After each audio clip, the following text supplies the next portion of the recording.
Avertissement. Il est important de noter que les opinions émises par les invités entendus à cette émission leur appartiennent et ne reflètent pas nécessairement la pensée des collaborateurs de Connaissez-vous.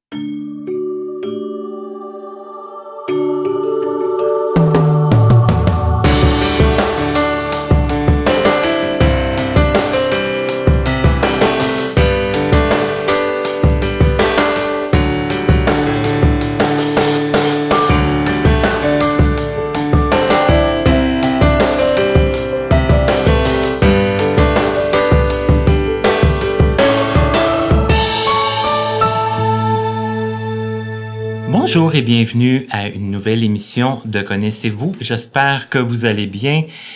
Cette semaine, je vous présente quelqu'un, ça fait longtemps qu'on en entend parler, qu'on entend sa voix, qu'on entend toutes sortes de choses. Et cette semaine, j'ai dit, on va lui demander de nous parler lui-même, de nous dire un peu ce qu'il a envie de nous raconter. Et je pense qu'on en a pour un petit bout à parler ensemble. Il s'appelle Yvon Provencher. Tout d'abord, bonjour Yvon. Bonjour Martin. Bonjour tout le monde. Bonjour. Hey, écoute, c'est vrai que ça fait quand même un méchant bout que tu t'impliques dans la communauté. Et je sais pas si tu as le goût de nous parler un peu de toi, comment ça a commencé tout ça, ton envie de t'impliquer, les dossiers sur lesquels tu avais envie de t'impliquer.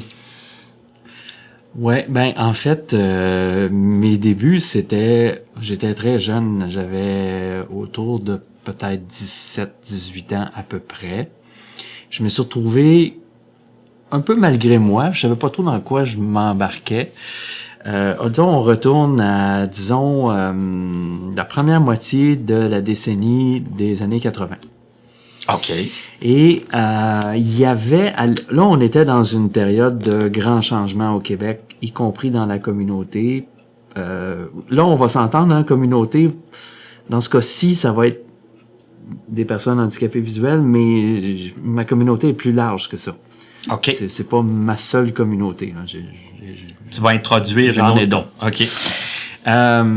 C'est important parce que tout est nourri ensemble. Il y a un fil conducteur. Donc, on retourne à 82, 83, 84. Je suis étudiant au cégep. Et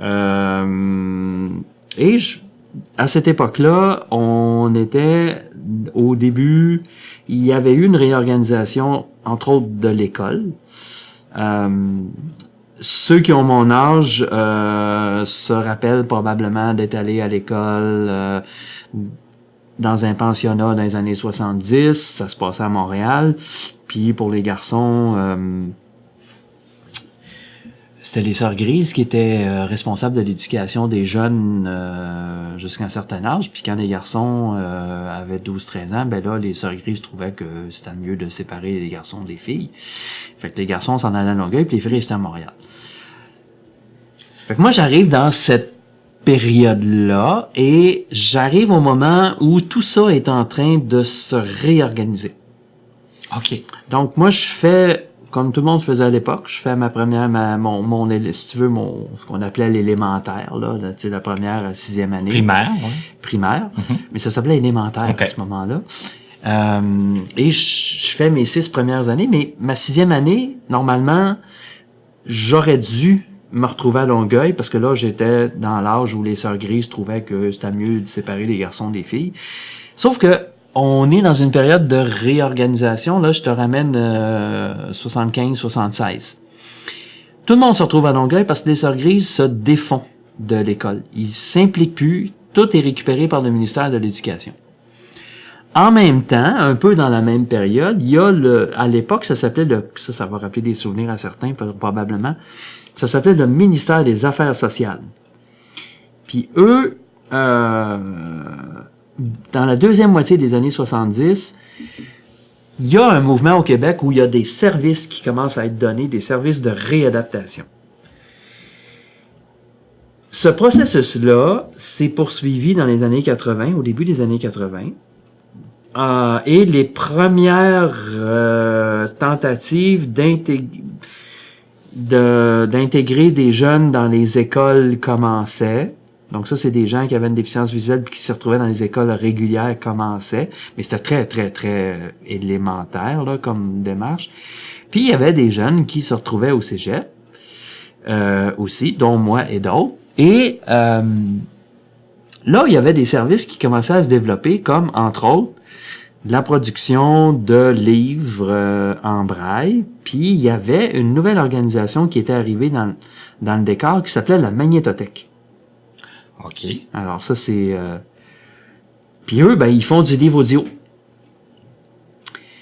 Et le gouvernement va financer la production de livres audio, mais va financer aussi la production de livres en braille.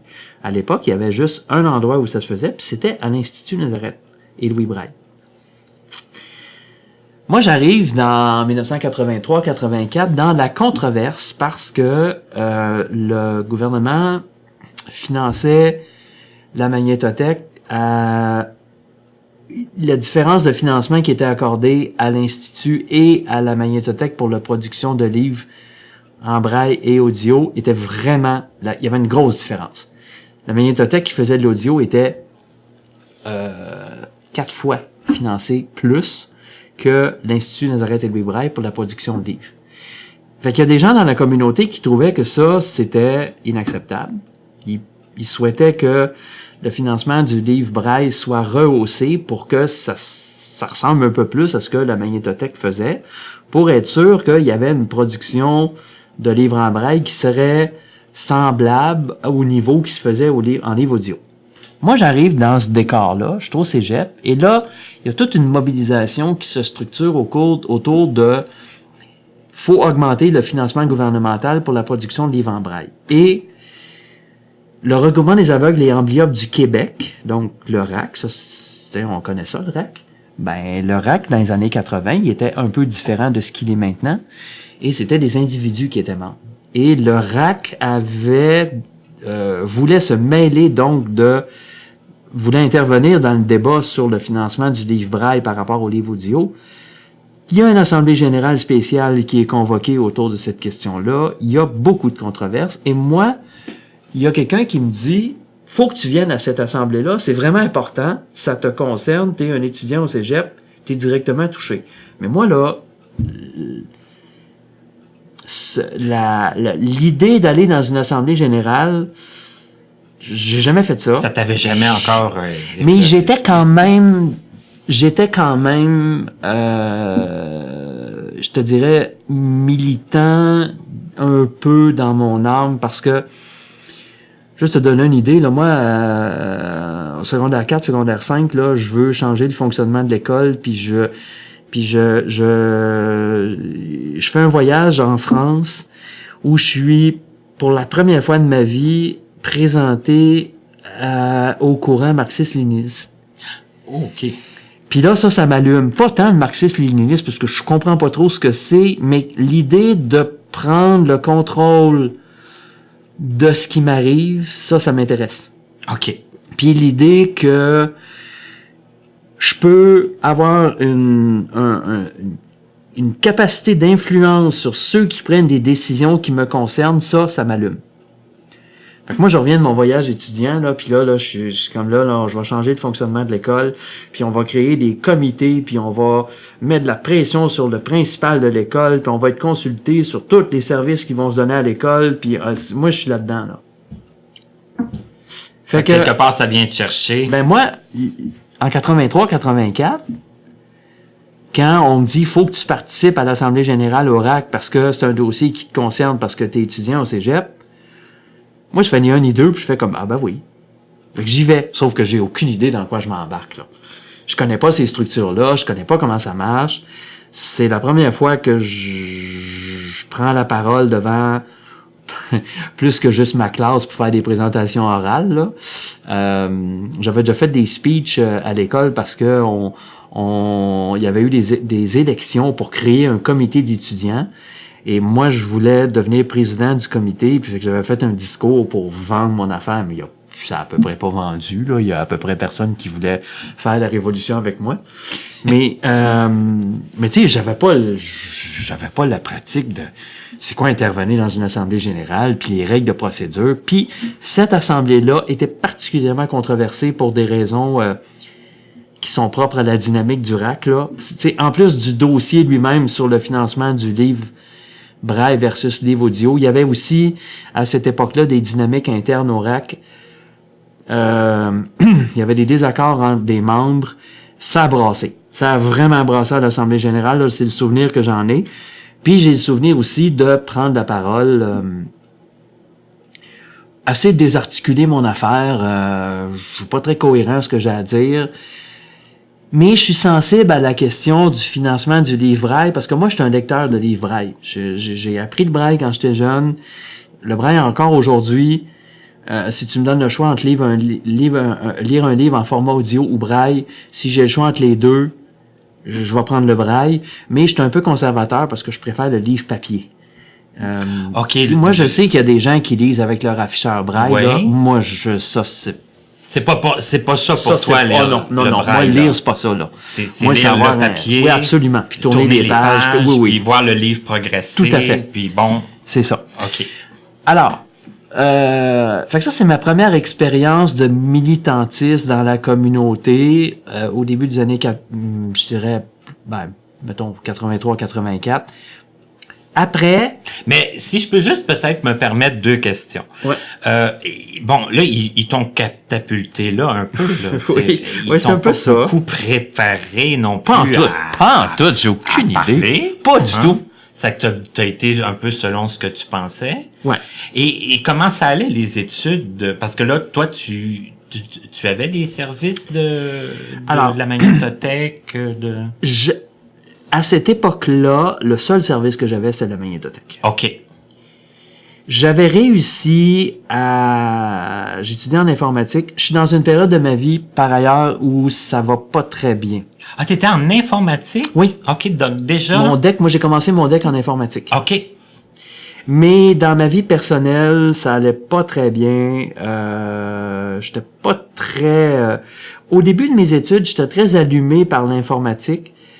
Mais puis j'avais réussi à travailler avec des services aux étudiants du cégep pour dire, y aurait-tu moyen de faire quelque chose ensemble? Mais tu sais, on était au tout début, là. Si tu compares aujourd'hui ce qui existe dans les cégeps et les universités comme service pour les étudiants qui ont des limitations fonctionnelles, comparativement à ce qu'il y avait à l'époque, on était au tout début, là. Mais qu'est-ce que tu avais comme appareil dans ce temps-là? Un magnétophone à vitesse variable, des bons vieux General Electric, là. Oui. Moi, c'est avec ça que j'ai travaillé, ça puis des cassettes. Et les premiers appareils électroniques qui permettaient notamment de se connecter à des ordinateurs. Puis c'était en même temps, c'était comme aussi des preneurs de notes. Ouais. Moi, j'ai commencé avec ça. Mais pour nous, c'était la révolution. Nous, c'était la révolution. Ah, c'était extraordinaire. Il y avait personne qui avait eu ça avant nous autres, là. Mais c'était le tout. Tu regardes aujourd'hui ce qu'on a comparativement à ce qu'on avait à l'époque. Mais c'est ça. Fait que j'avais réussi à travailler avec le cégep pour avoir certains services, mais on était vraiment au tout début, là. OK. Fait que je traînais mes appareils avec moi. Dans certains cas, c'était mon magnétophone. Dans d'autres cas, ça s'appelait le Versabraille. OK, c'était un Versabraille. Oui, c'était un Versabraille, mais les premiers modèles avec des cassettes, là, puis que tu souhaitais que quand tu sauvegardais tes affaires puis que tu essayais de retirer ta cassette, que ça se débobine pas dans l'appareil, là. C'était pas le P2D, ça? Oui. C'est ça. Okay. C'est ça, exact. C'est ça, avec des cassettes audio. Oui. Ouais. Puis tu souhaitais que... Oui, parce que ça se débobinait des fois, là. J'en ai perdu, moi, des documents puis des notes parce que le ruban s'est retrouvé dans l'appareil, là, puis que tu peux pas récupérer, c'était fini, là. Il fallait que tu coupes le ruban, là, parce qu'il y en avait trop, ça s'était trop vidé dans l'appareil puis il y avait rien à faire, là. Oui. Le ruban était froissé. Absolument. Oui. Mais, si tu compares ça avec ce qu'il y avait avant nous, c'était quoi? C'était le braille, C'était rien. C'était juste... C'était rien. C'était la tablette braille et le poinçon, là. C'était ça, là. Nous autres, on avait un peu plus que ça. Puis tu sais, moi j'ai des souvenirs, juste pour tant qu'à se rappeler des souvenirs. Le premier ordinateur que j'ai utilisé avec mon P2D, c'est un Apple IIe. Ça, tu bootais ça avec des disques, des disquettes à 5 pouces et Les quart, grosses là. disquettes Oui, molles. oui, c'était mou cette affaire-là. Là. Oui, oui, Mais oui. c'était fabuleux. On était au tout début, là. Moi, quand j'étais allé au cégep, j'ai travaillé avec un informaticien qui travaillait à l'UQAM à l'époque, qui avait une déficience visuelle, puis qui travaillait aussi pour une compagnie qui fournissait le versa-braille, puis il a fallu traficoter des câbles, puis pour que je sois capable de me brancher sur l'ordinateur du cégep pour être capable de faire mes travaux. Parce qu'en informatique, on faisait des programmes. Ben, pour être capable de tester des programmes, il fallait bien que je sois capable de me brancher sur l'ordinateur du cégep pour tester mes programmes. Mais on était vraiment là... Écoute, mon C'est câble, ça. moi, qui me permettait de me brancher à l'ordinateur, il y avait une affaire comme 75 pieds de long, là, puis ça passait à travers des murs. Puis, tu sais, on était au tout début. Mais c'était extraordinaire. Avant nous, il y avait rien. Fait que j'étais là-dedans, moi. Fait que pour revenir à ta question sur le début dans la communauté, ben c'était là. Ça a été mon assemblée générale au RAC. Ça a été mon baptême d'implication dans la communauté. Par après, ben tu sais, j'ai 18-19 ans. Fait que moi, l'implication dans le milieu, je faisais d'autres choses, là. J'avais une vie de jeune à faire. Puis, fait qu'il y a eu comme un moment où je n'étais plus impliqué du tout, mais je suis revenu vers la fin des années 80. Comme membre du CA ce qui a précédé le RAM, qui était à l'époque, ça s'appelait le RAC Section Montréal. Ah, OK, oui. Ben moi, j'ai été membre du conseil, j'ai été membre de ce conseil-là à la fin des années 80 à peu près. Et là, comment l'intérêt était revenu? Est-ce que c'était Toujours quelqu'un qui était venu te chercher ou... Je me souviens pas. OK. Je me souviens pas comment... C'est venu où l'implication, mais j'étais pas le seul. Il y avait d'autres jeunes aussi qui voulaient s'impliquer, entre autres la directrice actuelle du RAM, puis moi. À la fin des années 80, on voulait s'impliquer puis continuer de travailler à faire des changements. Mais tu sais, parallèlement à ce qui se passait au RAM, dans ma vie personnelle, j'ai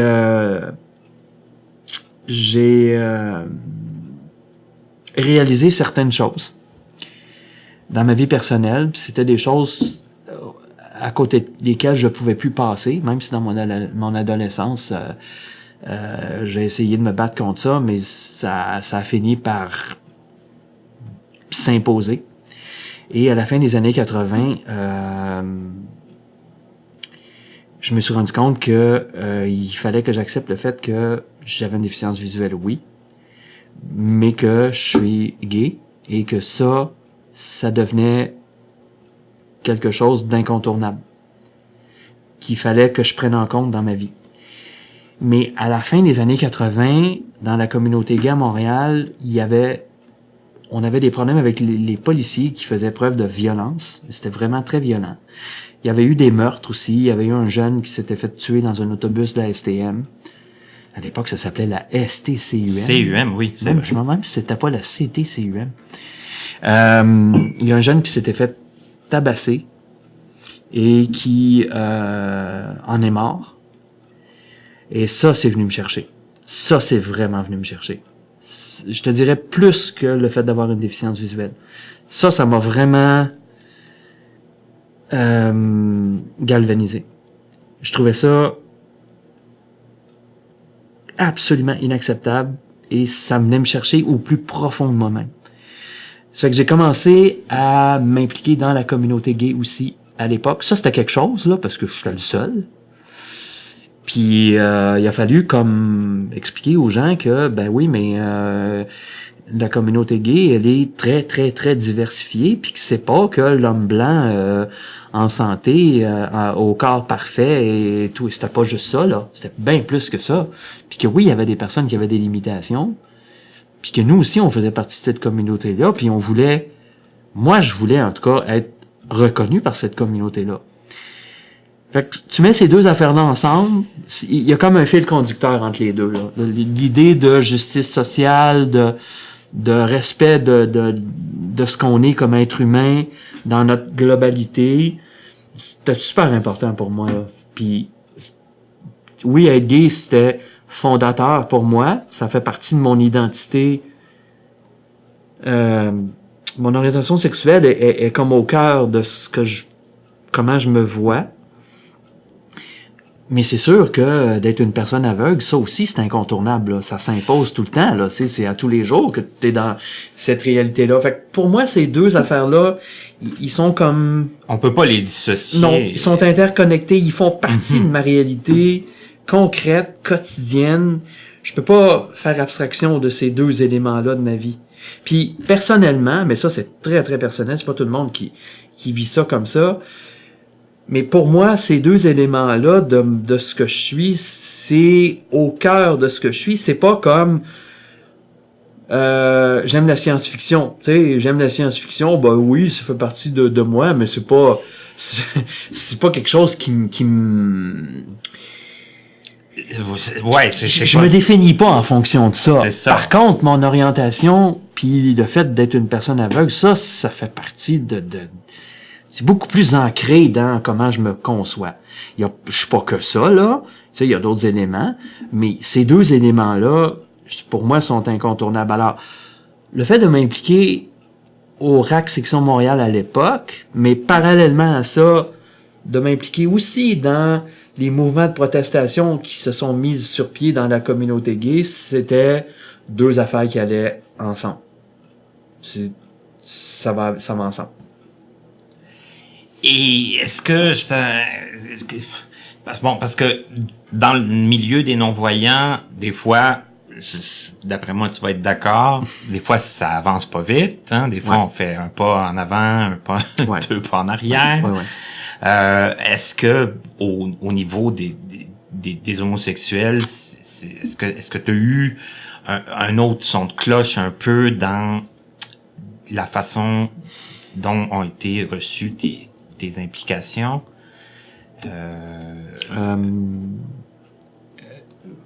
Précise ta question, là, parce que je suis pas sûr de ce que tu me demandes. Ben, dans le sens où est-ce que tu trouves que ça avance plus vite ou mieux, ou est-ce que par rapport à l'acceptation, par rapport à l'homosexualité. Ouais. Moi, je pense qu'on a progressé beaucoup comme société, mais en même temps, je trouve que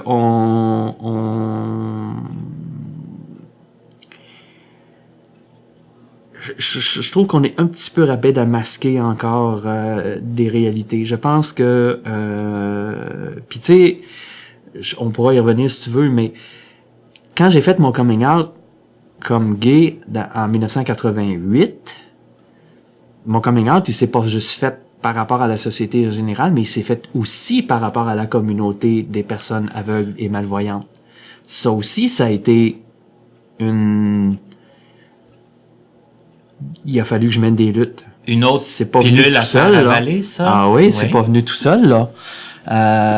Moi, j'ai des souvenirs dans les années 90 où je veux utiliser... Il y avait, à l'époque, ça fait longtemps que ça existe, mais il y avait l'Inforac qui était la revue du RAC qui s'adressait aux membres, puis à l'époque, on s'adressait à des individus.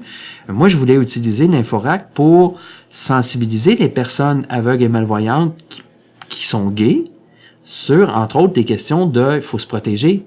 Si on a des relations sexuelles, il faut se protéger. Puis, il y avait de l'information à donner sur le VIH, le sida, départager ces affaires-là. Fallait encore expliquer ce que c'était. Puis, il fallait expliquer aussi c'était quoi les mesures qu'il fallait prendre, parce que c'était pas tout le monde qui était nécessairement au courant de tout ça, là. Dans les années 2000, ça a l'air drôle de dire ça aujourd'hui, mais dans les années 90, à Montréal, là, au Québec, les gens qui mouraient du sida, ça mourait beaucoup, puis il y avait encore beaucoup de peur par rapport à ces questions-là, y compris parmi les personnes aveugles et malvoyantes. Donc, moi, je trouvais ça important qu'on donne cette information-là, puis quand j'ai proposé ça comme article, ça a été refusé, là. Ils considéraient que Ça, c'était pas acceptable. Ça avait pas sa place. Ça avait pas sa place. Hmm. Alors que moi, je trouvais que ça avait sa place. Mais, fait que oui, il a fallu que... Puis je sais, tu sais, qu'il y a eu des rumeurs, puis il y a eu des histoires, puis tu sais, ça se chuchotait que, hey, savais-tu qu'il est gay, puis il y a eu ça, là. Mais, pour revenir à ta question sur aujourd'hui, par rapport à l'homosexualité, ce qu'on a avancé, je pense que oui. Mais je suis pas certain qu'on a avancé tant que ça. C'est-à-dire que j'ai l'impression qu'il y a en surface, oui, c'est plus accepté, mais je suis pas sûr si on creuse un peu que finalement, il n'y a pas en dessous du vernis de ce qu'on appellerait le politiquement correct, là. Ouais. Que en dessous de ça, il n'y a pas encore pas mal de travail à faire. Moi, où je me questionne beaucoup, c'est chez les jeunes. OK. C'est quoi être gay aujourd'hui à 15 ans? C'est peut-être un peu plus facile que ça l'était quand moi j'avais 15 ans. Mais est-ce que ça l'est tant que ça? Je suis pas sûr de ça. Je suis pas certain de ça. Tu sais, il y a des taux de suicide encore dans la communauté gay chez les jeunes qui sont plus élevés que chez les jeunes en général. Je pense que ça, c'est un signe qu'il y a encore du travail à faire. Ça s'est amélioré, mais il y a encore du travail à faire. Remarque bien qu'on pourrait faire le même bilan sur où est-ce qu'on est aujourd'hui en 2018 par rapport aux droits des personnes aveugles et malvoyantes, ou en fait, des personnes qui ont des limitations fonctionnelles. On est où par rapport à nos droits aujourd'hui? Ça a avancé, mais en même temps, il y a peut-être des reculs à des places. Ben, c'est ça. Moi, j'ai peut-être j'ai peut-être ouvert une porte négative un peu. Je suis peut-être un peu trop dans le... Des fois, quand on est trop là-dedans, on voit pas non plus les avancées. Mais qu'est-ce que t'en penses, toi? Parce que on parle de choses qui ont reculé, mais pourquoi exactement est-ce que... tu sais, on vit dans une société, là. On n'est pas... je pense que autant il y a certains points de vue dans la société qui ont l'air à faire consensus, ou en tout cas qui semblent rassembler beaucoup de monde, autant on entend des discours sur comment les minorités imposent leur vision, leur volonté. Il y a des expressions qu'on entend des fois, la tyrannie des minorités. Il y a tout un discours plus conservateur que moi je qualifierais de plus réactionnaire. Après tout, j'étais un ancien marxiste, faut bien que je parle des réactionnaires. Il y a encore, je trouve qu'il y a un peu si je compare à même dans les années 2000, je trouve qu'aujourd'hui, il y a une émergence d'un discours par rapport aux revendications des groupes minoritaires qui parfois sont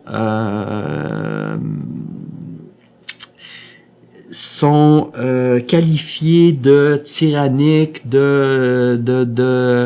on veut nous imposer des choses. Il y a un discours comme ça qui fait que je pense que comme personnes qui ont des limitations fonctionnelles, puis comme personne aveugle et malvoyante aussi, là, par la force des choses,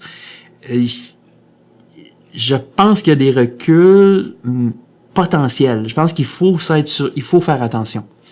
Les luttes qu'on a menées, puis les gains qu'on a obtenus, faut pas les tenir pour acquis en se disant que ça peut pas revenir en arrière. Oui, ça peut revenir en arrière. Moi,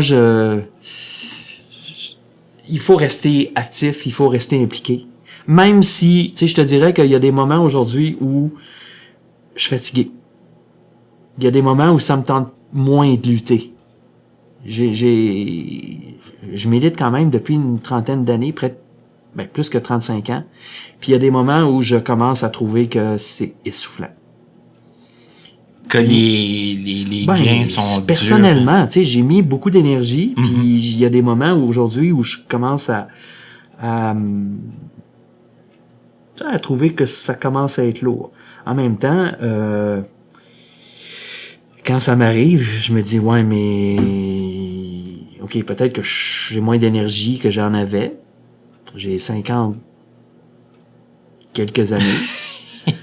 Mais en même temps, C'est encore jeune. tu sais, je suis plus sûr, oui, mais tu sais, je suis plus sûr que ça me tente d'aller manifester sur la rue comme j'ai fait quand j'avais 25 ans, sur la rue. Je suis plus sûr que ça me tente de le faire aujourd'hui, mais il y a peut-être d'autres manières, par contre, Ouais, c'est de ça. rester impliqué. Les moyens sont peut-être différents. J'ai peut-être plus d'énergie d'aller me battre sur la, tu sais, d'aller militer sur la rue puis d'aller faire des manifs. Mais par contre, je peux contribuer autrement. Fait que, mais tu sais, je suis en réflexion actuellement sur c'est quoi moi comme individu, là, pas, je parle pas comme employé du RAM parce que au RAM on a quand même des choses à mettre de l'avant.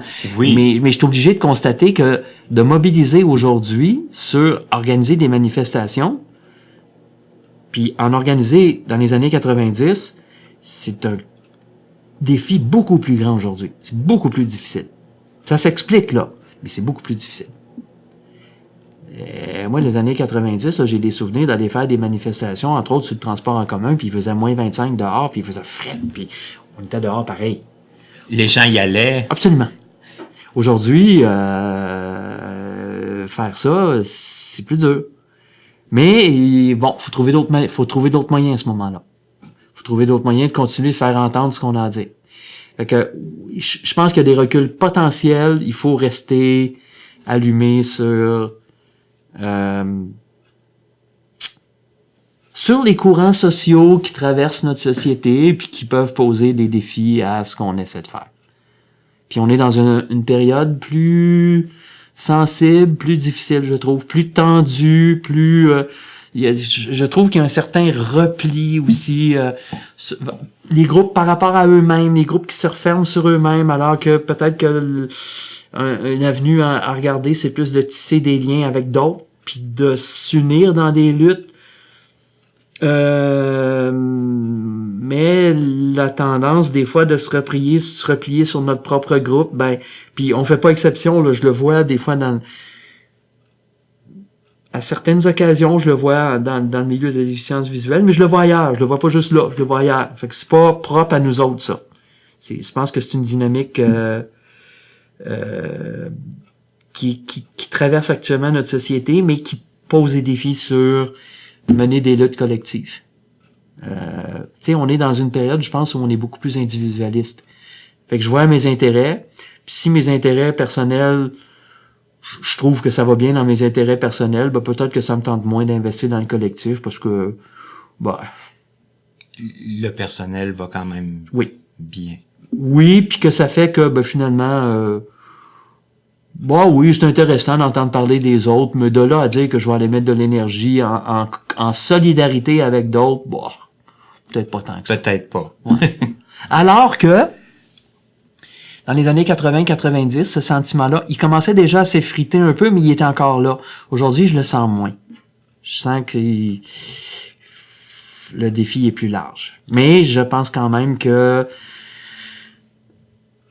dans la mesure où on en est capable, puis dans la mesure où on est capable de faire valoir nos choses, je pense quand même que c'est par les solidarités qu'on est plus capable de faire avancer nos revendications, puis de faire comprendre nos réalités.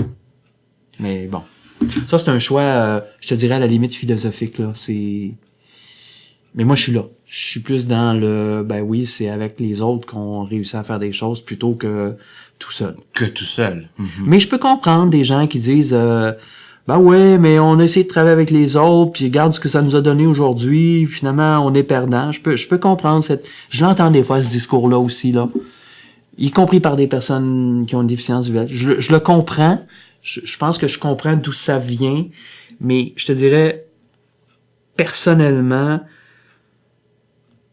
ce qui me rejoint plus, c'est encore le discours de créer des solidarités puis d'essayer de faire des choses avec les autres plutôt que... C'est ça, t'entends beaucoup de choses, t'entends les gens dire ce qu'ils font pas leur bonheur, des affaires qui marchent moins bien. Oui. Puis qui peut avoir tendance à dire, on va faire nos affaires tout seul parce que on a essayé avec les autres, puis ça nous a pas donné grand-chose, fait qu'on va continuer de se battre tout seul, puis au moins on va se battre, mais moi je suis pas sûr qu'on va gagner des choses à faire ça. Je te dirais philosophiquement là, j'ai plus tendance à penser que c'est en lien avec les autres qu'on y Qu'on arrive. peut rester plutôt que ça. fort encore malgré Je pense que oui. avec la communauté. Moi, je crois ça. Mais bon, c'est une question de plus de philosophie personnelle. Là.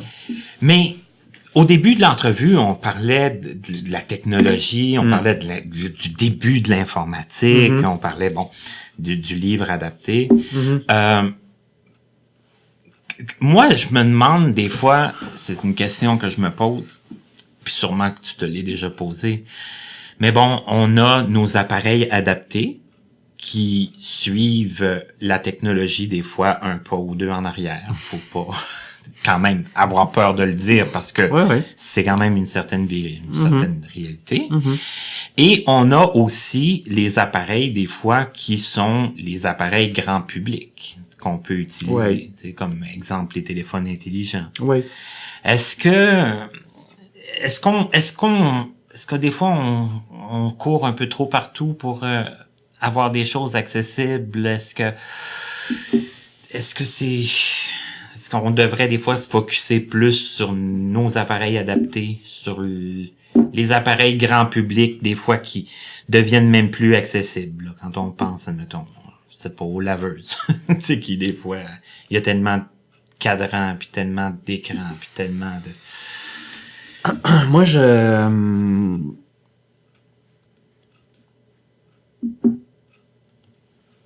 je pense que dans l'idéal, là,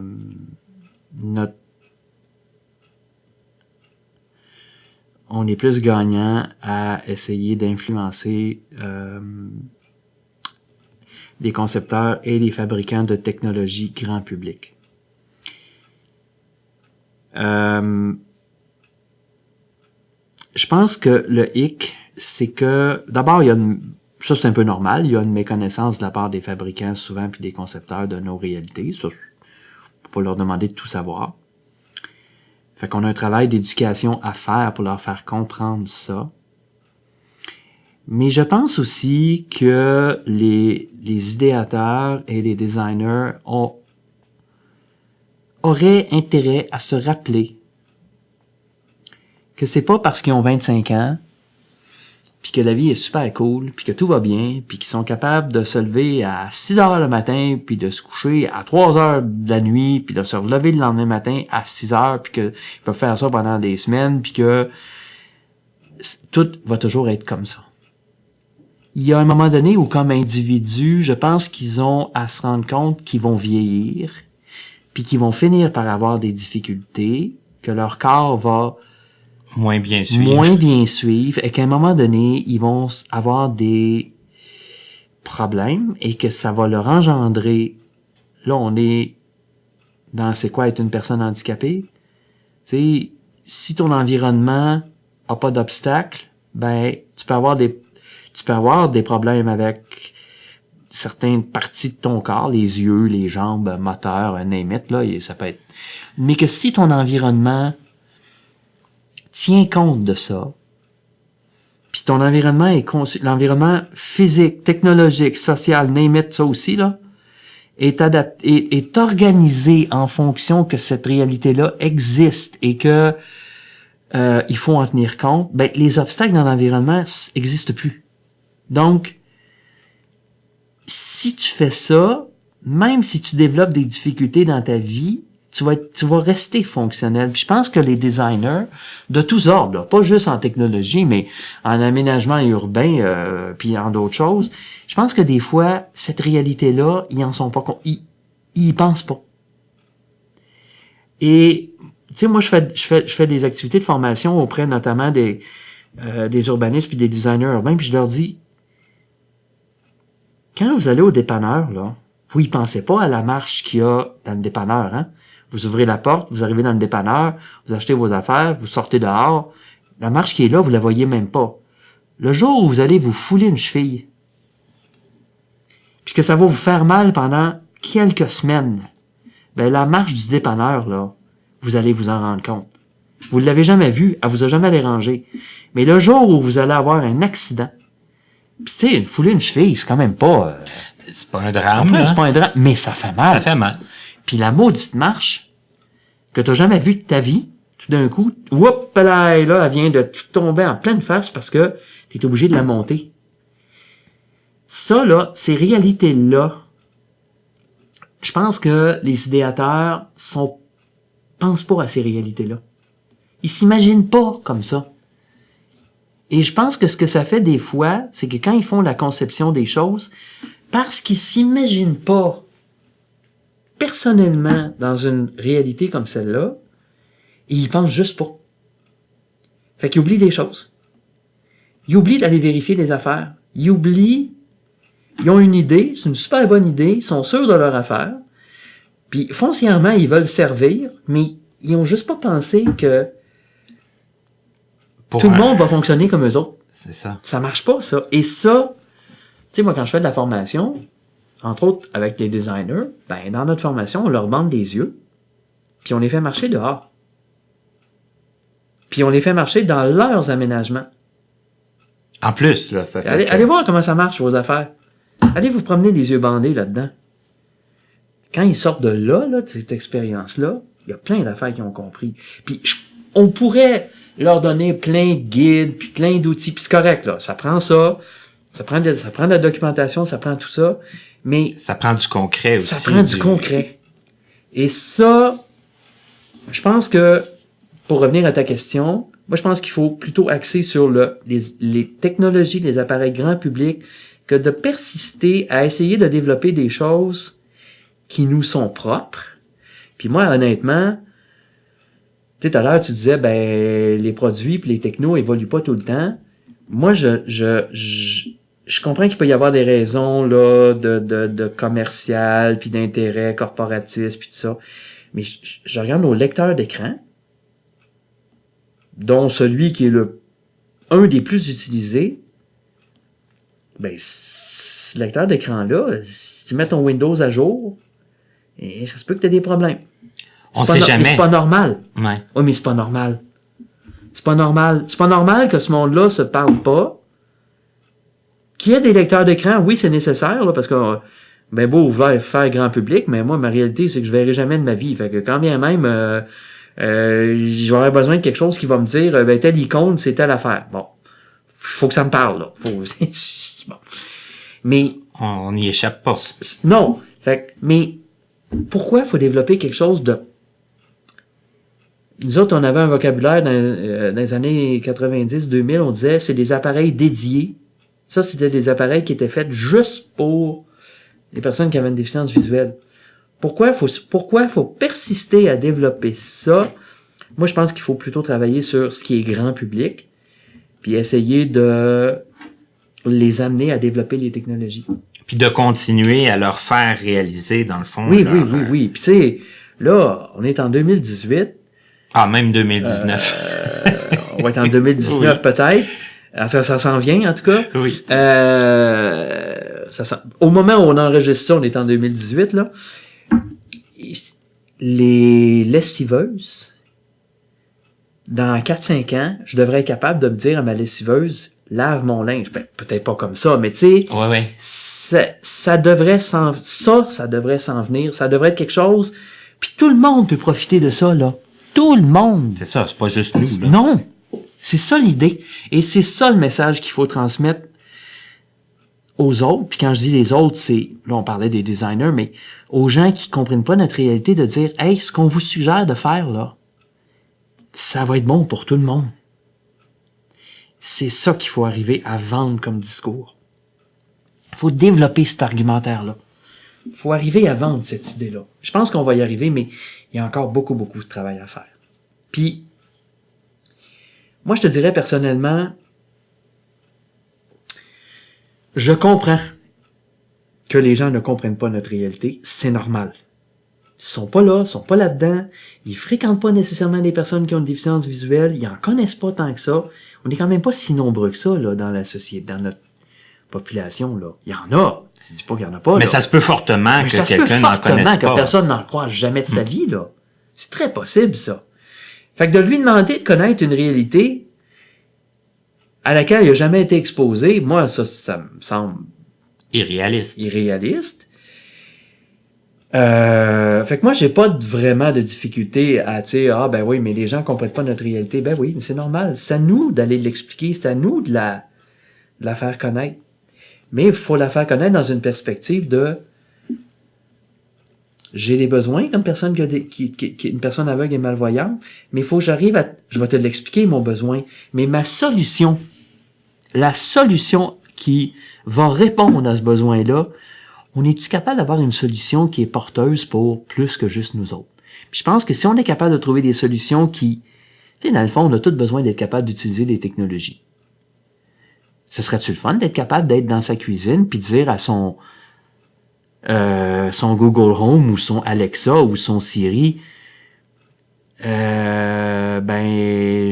je mets ma vaisselle dans le lave-vaisselle puis regarde, pars mon lave-vaisselle. À tel. Sans être obligé d'appuyer sur 3-4 boutons puis de sélectionner 8-9 programmes puis regarde, mets-moi ça au cycle délicat. Bon, mais tout le monde va profiter de ça, là. Tout le monde. Mais c'est ça, je pense qu'il faut réussir à développer comme discours. Après, ça sera aux designers techno, notamment, de trouver la manière de faire ça. C'est pas à nous de faire ça. Nous, on est capable d'identifier nos besoins, puis on est capable après de dire, OK, vous avez pensé à une solution, on peut-tu la tester avec vous autres pour voir si elle marche? Mais c'est à eux de développer ça. C'est eux les spécialistes en technologie, c'est pas nous. Nous, on est spécialistes en nos besoins. Les aiguiller un peu sur tout ça. Oui. Et puis... on est spécialistes en nos besoins. Des fois, les solutions qu'on peut nous proposer peuvent être surprenantes, mais finalement, c'est des bonnes solutions. Puis en plus, ça a l'avantage de profiter à plein de monde. C'est ça. Moi, je pense qu'il faut aller vers ça. Écoute, je pense que c'est super intéressant. On va aller à une petite pause très courte. Puis, j'ai peut-être une ou deux questions pour finir l'entrevue, parce que vraiment, je trouve que c'est vraiment très intéressant. Puis, je pense que ça va apprendre, ça va sûrement aiguiller certaines personnes aussi aujourd'hui. Je peux. Moi, tu sais, ce que je te donne là, c'est pas, je parle pas au nom du RAM, puis je parle pas comme employé du RAM. Ce que je te donne là, c'est vraiment ce que je pense personnellement. Comme individu. Moi, je suis là-dedans. Mais, fait que je veux pas que les gens pensent que je parle au nom du RAM. C'est vraiment pas le cas. C'est moi personnellement.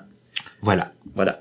Donc, on fait la pause. On revient tout de suite pour une petite conclusion avec notre invité qui est Monsieur Yvon Provencher. À notre prochaine émission! Une dame dynamique qui est arrivée juste au bon moment pour apporter ses idées, offrir son soutien et a aidé d'assurer la continuité d'un important club de loisirs pour personnes handicapées visuelles de Montréal. Madame France Durette, à notre rendez-vous du 15 février. Nous sommes de retour avec notre invité qui est Yvon Provencher et dans la première partie de l'entrevue, Yvon nous a dit, évidemment, bon, je suis non-voyant, je suis gay, c'est deux choses quand même assez importantes, assez indissociables aussi, hein, ça fait que, bon, on va en parler encore un peu parce que Yvon, il nous ouvre quand même c'est trip aujourd'hui, là, c'est quand même pas rien. Puis on va en profiter, comme on peut dire un peu. Donc, Yvon, tu me disais, est-ce que tu es encore dans le milieu des gays? Est-ce que tu t'impliques encore dans le milieu des non-voyants? Des non-voyants. Ouais, c'est ça. Ben, tu sais, quand je disais tout à l'heure, c'est indissociable, c'est-à-dire que c'est deux parties de mon, je me perçois comme ça, mais un va pas avec l'autre, là. C'est pas parce que t'es gay que t'es non-voyant, là. C'est, bon. Non, j'ai arrêté de m'impliquer. OK. Je trouve que la communauté a,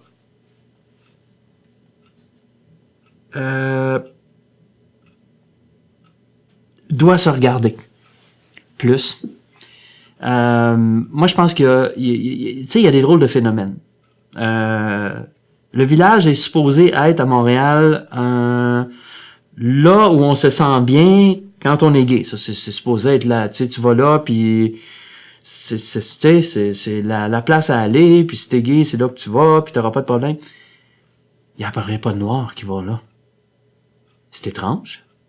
Il y a pas moins d'hommes noirs gays. Il y en a pas moins, là. Les taux dans la population, c'est pas mal toujours les mêmes partout, là.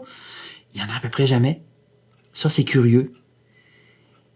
Il y a plus d'Asiatiques, mais je soupçonne que ça, c'est relié à... Il y a certains segments de notre communauté qui trouvent que les Asiatiques, c'est bien beau, puis c'est bien cute, puis que c'est bien attirant, puis que... Mais il n'y a pas d'homme noir. Mais qu'est-ce qui se passe là? Ça, c'est pas normal. Fait que je pense qu'on a à se regarder sur comment on traite nos propres minorités à l'intérieur de notre communauté.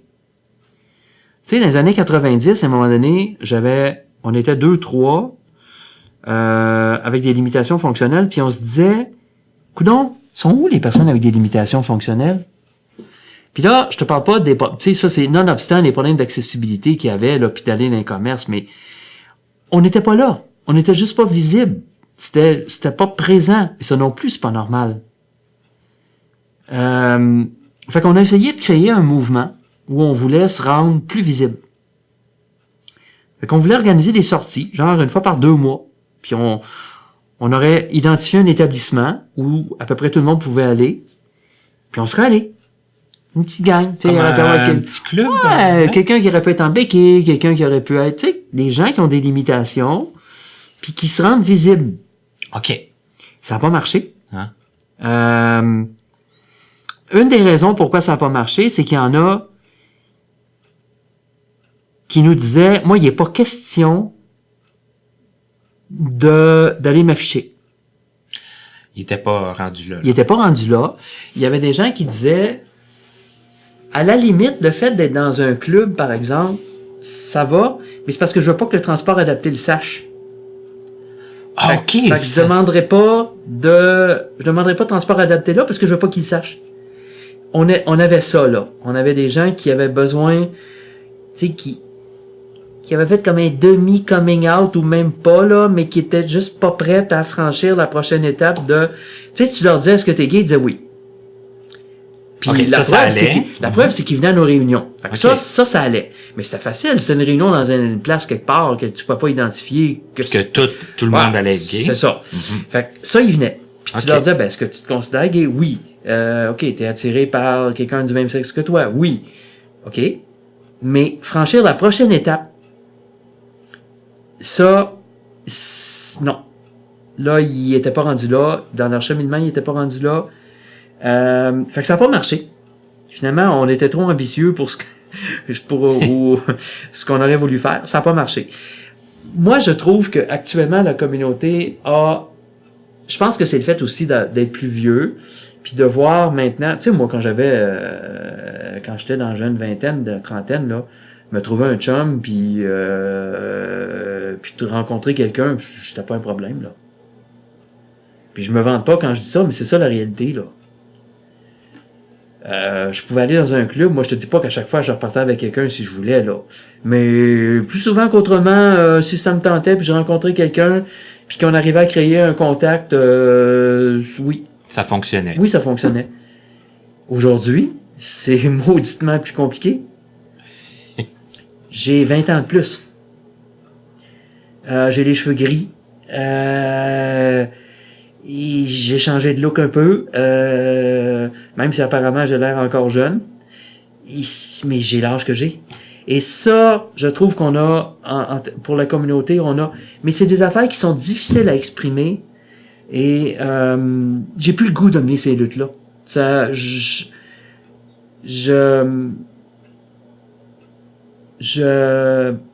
arrêté de mettre de l'énergie là-dessus. OK. Je pense qu'il y a des réalités qu'on devrait regarder par rapport à comment on traite nos propres minorités, puis comment on se traite nous-mêmes, entre nous.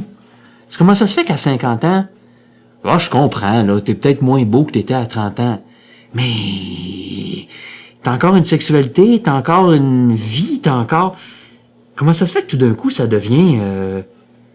Puis le pire, là, le plus hot dans ça, là, c'est pas les jeunes qui veulent pas être avec nous autres, c'est nous, entre nous.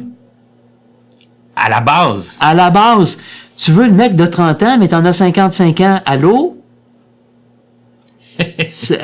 Allô? Ouais. Je comprends, là. Il est peut-être plus beau. Oui, ça va. Il est peut-être plus musclé. Oui. Il a peut-être un petit peu moins de gras. Il est peut-être un peu moins... Oui, tout ça. Je veux bien, là. Mais... c'est un papa qui veut, lui, là. Je veux dire, moi, ça, là, ce bout-là de notre vie, je trouve qu'il faudrait se questionner là-dessus. Mais j'ai arrêté parce que quand j'ai essayé d'en discuter, ça avançait pas. Puis, bon, ça m'achale, mais c'est... Tu sais, j'en ferais pas un enjeu de « OK, je vais m'impliquer pour essayer de changer ça ». Par contre, je pense que, comme individu, on a une responsabilité d'intervenir, peut-être pas tout le temps, là, puis tu sais, ça nous tente pas tout le temps, puis c'est pas l'idée de partir en guerre avec tout le monde, mais je pense que comme individu, quand on se rend compte qu'il y a des discours ou qu'il y a des gestes qui sont posés autour de nous, qui sont discriminatoires, ou qui sont blessants, ou des gestes haineux, ou des propos haineux, ou ce genre de choses-là, je pense qu'il faut intervenir. Je pense qu'il faut, au minimum, exprimer notre malaise par rapport à le fait que quelqu'un pose ces gestes-là ou tienne ces propos-là. Je dis pas qu'il faut le faire tout le temps, mais je pense qu'à un moment donné, il faut intervenir comme individu, puis exprimer, au minimum, exprimer le malaise, puis idéalement, dire pourquoi, puis remettre les pendules à l'heure. Je pense qu'on a une responsabilité de le faire. On le fait comme on peut, on le fait à notre niveau, on le fait avec nos capacités, on le fait... tu sais, ça me tente-tu d'assumer ça aujourd'hui? Ça me tente-tu de le faire aujourd'hui? Des fois, ça te tente pas. Là. Il y a des jours où c'est comme... non. Mais je pense qu'il faut quand même, dans la mesure du possible, quand on trouve que ça va trop loin, puis que ça dépasse les bornes, je pense on a une responsabilité.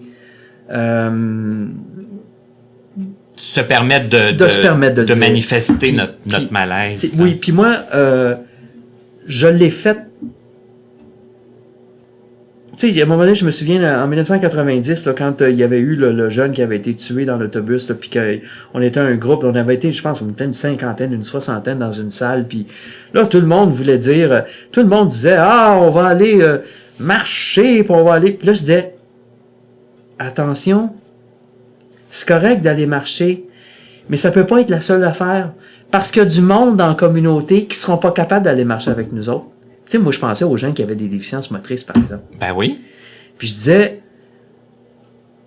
d'abord, parce que là, il y en a qui disaient, on va aller poser des gestes de... Tu sais, il y avait des gens qui étaient vraiment en colère, là, puis qui auraient été prêts à poser des gestes de violence. Bon, au-delà de... Moi, je voulais pas...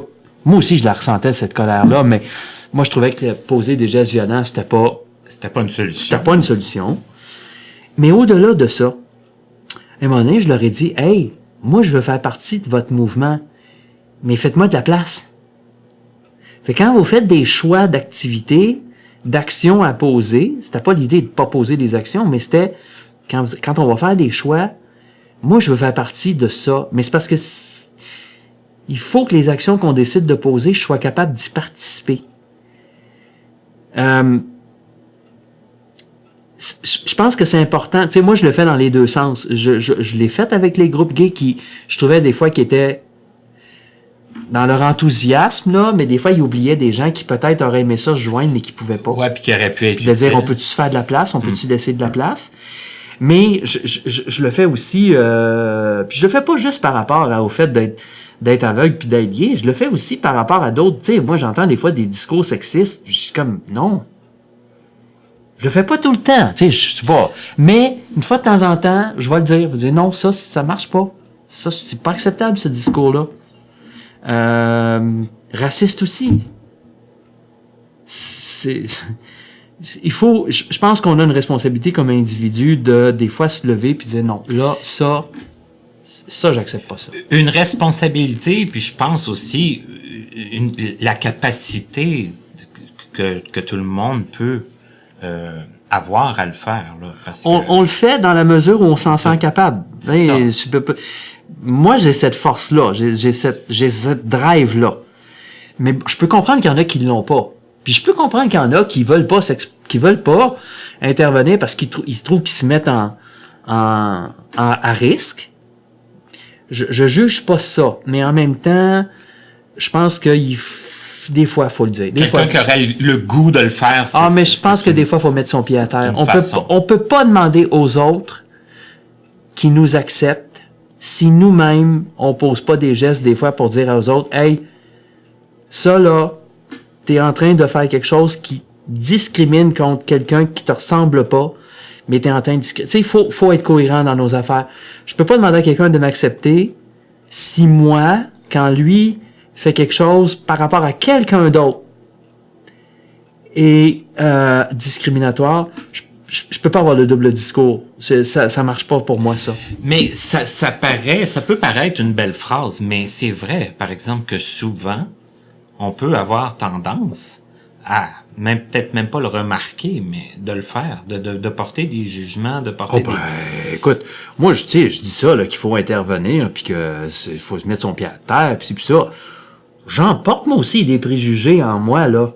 J'en ai. Sauf que, si quelqu'un me met le nez devant, ben, ok, mais tu sais, je suis pas parfait, moi non plus, là. J'en ai des préjugés. Mais si quelqu'un me met le nez dedans, ou si je m'en rencontre, parce que des fois, je peux m'en rendre compte sans que quelqu'un nécessairement me le montre, si je m'en rends compte, à un moment donné, j'ai une responsabilité de dire, oups, ok. Il y a un réajustement à faire. Il faut que je me réajuste, je peux pas, faut que je sois cohérent, là. C'est ça. Mais oui. Fait que, oui, je pense qu'on a un travail sur soi à faire pour être le plus cohérent possible, en acceptant des fois qu'il va y avoir des zones où on ne l'est pas, puis de les reconnaître comme telles, puis de se dire, ouais, bon, ben, ok, ça, faut que je travaille là-dessus. Ou, dans le pire des cas, de dire, non, ça, je travaillerai pas dessus, mais de l'assumer, par exemple. De dire, ben non, ça, moi, je modifierai pas ça, mais au moins d'être honnête envers soi-même, au moins envers soi-même, pour dire, ben non, ça, tu sais, c'est ça. Moi, oui. Parce que, tu sais, moi, je prône beaucoup les clubs de loisirs, les mouvements avec le projet, connaissez-vous, mais hein, tout le monde, on a tous quelque chose à apporter, on a tous du travail à faire sur soi en premier lieu. On a tous nos limites. Puis il y a des en société. Ah oui. Puis il y a des limites que tu sais, il y a des limites avec lesquelles tu peux dire, OK, je vais accepter cette limite-là, je vis avec, je l'ai, je la reconnais, puis je vis avec. Ça aussi, ça peut être correct, mais assume-la. La limite est pas la même pour tout le monde, de toute façon. Ça, c'est clair. Ça, c'est clair. Moi, j'ai cette drive-là de être capable de me mettre en avant quand je trouve que c'est le temps, puis, mais bon, je sais pas d'où ça vient, là, mais je l'ai. Fait que tant mieux pour moi. Mais je peux comprendre que c'est pas tout le monde qui peut l'avoir. Ça, je peux comprendre ça aussi. Puis des fois, à force de le faire, ça se développe. Ça se développe. Pas tout le temps. Il y a des affaires que, mais il y a des choses que oui. Certaines habiletés qui vont se développer. Tu peux t'améliorer un peu. Tu sais, quand je suis intervenu en 83 à l'Assemblée générale du RAC puis que ça a sorti tout croche, je pense qu'aujourd'hui, quand j'interviens, c'est pas si pire. Je pense que je fais mieux qu'est-ce que j'ai fait à 83. Oui, puis parce que tu t'es pas arrêté à cette intervention-là. Il y en a eu mais c'est parce que fondamentalement, ça venait me chercher. Ouais. Et c'est merveilleux. Puis ça en prend aussi des gens comme ça. Ça en prend des gens qui ont cette drive-là, puis qui ont le courage aussi de faire la première intervention. Oui, mais je pense quand même qu'à notre échelle, on est tous capables de faire quelque chose. À notre échelle, mais je pense qu'on est tous capables. Je pense que c'est ce qu'il faut se dire, qu'on est capable. Oui. Oui. Il y en a qui sont juste plus que d'autres. Tu sais, moi, lever 500 livres, je suis pas capable. Enlever 150, je suis pas payé. Fait que je vais enlever 150. Tu sais, peut-être travailler un peu pour enlever 155, peut-être 160, mais j'enlèverai jamais 500. C'est correct. Et puis s'il y en a un à côté de moi qui est capable d'enlever 500, tant mieux pour lui, tu sais. Bon, mais à notre échelle, je pense qu'à notre échelle, on est tous capables de faire quelque chose. Je voulais un message d'espoir. Je pense que j'en ai un. Hein. Je pense que c'est. Hein, allons-y selon nos capacités, selon nos envies, nos besoins. Hein. On en parlait de nos besoins aussi plus tôt. Je pense, allons-y avec tout ça. Puis je pense que on va peut-être faire avancer beaucoup de choses. Oui, puis faut accepter aussi qu'il va y avoir des reculs à certains égards, puis que des fois, est-ce qu'on pensait qu'on l'avait gagné à perpétuité? Ben non. Mais puis que ça peut être décourageant des fois, mais il en reste pas moins qu'il faut continuer pareil. Mais, comme je disais tout à l'heure, à la mesure de nos capacités. Voilà. Et Yvon, ça a été extrêmement agréable, ça a été aussi extrêmement apprécié. Ben, en tout cas, je souhaite juste que ceux et celles qui nous ont écoutés ont trouvé ça aussi. En fait, je dis ceux et celles, mais je devrais dire ça. Il va falloir qu'on développe ça en français peut-être à un moment donné, là, le pronom neutre là, qui pour ceux qui se définissent pas comme ceux et celles, parce qu'il y en a. Oui. Mais bon, en tout cas, là, je vais dire ceux et celles pour le moment, mais j'exclus personne. Là, c'est juste que j'ai pas de meilleur mot pour les autres. Englober tout le monde. Ouais. En anglais, ils ont trouvé une solution. Mais en français, on n'est pas rendu là. Fait que c'est ça, ceux et celles, mais sachez que si vous vous identifiez pas ni comme ceux, ni comme celles, mais comme autre chose, je vous inclus pareil. Voilà. Un gros merci encore une fois, Yvon. Et aux gens à la maison, ben, je vous invite à continuer de nous écrire, de nous faire part de vos commentaires, de vos suggestions. J'espère que vous allez continuer de le faire, de nous alimenter. On se retrouve très bientôt pour une autre émission de Connaissez-vous.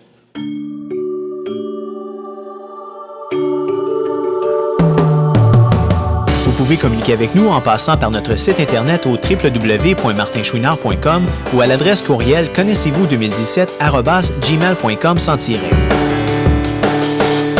Nous sommes aussi accessibles sur Facebook et YouTube. Nous remercions l'Association des aveugles de la Rive-Sud ainsi que la compagnie Point par Point Inc. de nous prêter gracieusement leurs locaux pour l'enregistrement de certaines de nos entrevues. À l'animation, Martin Chouinard. À la voix, la musique, à l'édition et la mise en ligne, Stéphane Pilon, en collaboration avec Papillon Sonic. À la prochaine.